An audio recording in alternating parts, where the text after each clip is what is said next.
Бөйрөк биздин организмибиздин тазалыгына жооп бере турган орган. Ал бардык зыяндуу калдыктарды, ошол катары ашыкча глюкозаны дагы организмден сыртка чыгарып турат. Бардык органдар сыяктуу эле ал дагы жабыркашы ыктымал. Айрым белгилерин айтып өтөйүн бөйрөктүн жабыркаганын. Демек, заарабыздан билебиз, ал өтө мутный, тунук эмес болуп, жана дагы өтө жагымсыз жыттанып калат.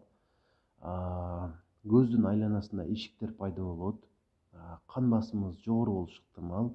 Подагра менен ооруйбуз, бөйрөгүбүздө таш пайда болот, жана башка белгилер толтура, бирок ушулар негизгилери. Айта кетүүчү нерсе, бөйрөк менен боор тыгыз байланышта иштейт. Эгер бөйрөк жабыркаган болсо, боор дагы жабыркаш ыктымалдыгы бар. Демек, бөйрөккө эң көп зыян келтире турган нерсе бул диабет оорусу. Эгерде сиз ушул оорудан жабыркап жүрсөңүз, өтө ошол кылдат болуп, денеңиздеги глюкозанын, организмдеги глюкозанын өлчөмүн ашырып жибербегенге аракет кылсаңыз өтө жакшы болот. Жана дагы мен алдыда 10го жакын азыктар санап өтөм. Эгерде аларды рационуңузга киргизе турган болсоңуз, бөйрөгүңүз жакшы иштейт. Ал ооруп аткан болсо дагы айыгып кетишине салым кошот. Демек, аларды четинен айта берейин. Эң алгачкы азык бул пекинский капуста. Билесиздер аны баарыңыздар эле. Анын эң жакшы жери калийге бай, магнийге бай, бөйрөккө эң жакшы жардамчы. Оксалаттар, ташты пайда болчу нерселер анда дээрлик жок. Кийинки азык бул лимон. Лимон дагы бөйрөктө таш пайда болушунун алдын ала турган, жана организмди тазалай турган эң керектүү азыктардын бири. Кийинкиси бул сельдерей. Сельдерей дагы өйдөдөгү азыктар сыяктуу эле бөйрөк үчүн алмашкыс. Жана башка дагы чөптөр, жашылчалар бөйрөккө эң жакшы жардамчы болуп беришет. Жана дагы эң пайдалуу нерсе бул дистилленген суу. Ал эч кандай кошулмасыз суунун гана өзү болгондуктан бөйрөктү эң жакшы тазалап берет.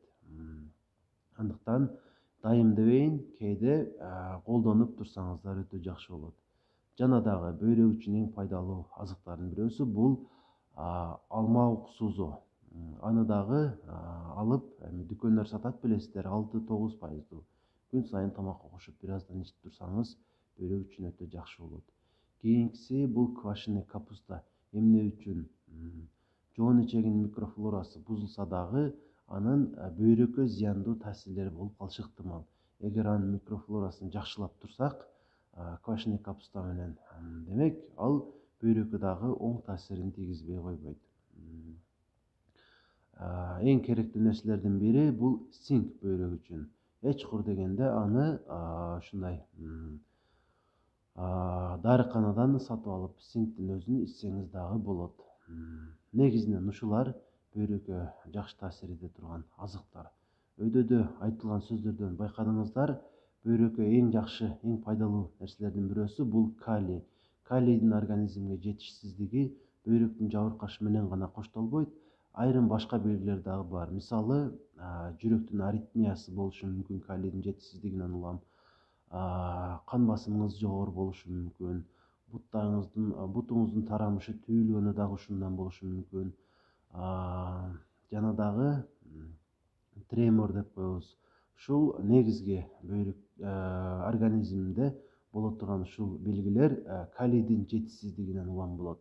Эгерде өйдөдө саналган азыктарды рационго кийирип колдонуп тура турган болсок, бөйрөк дагы жакшы болот, өйдөдө айтылган башка белгилер дагы дээрлик катталбай калат. Калий менен организм байытылгандан кийин.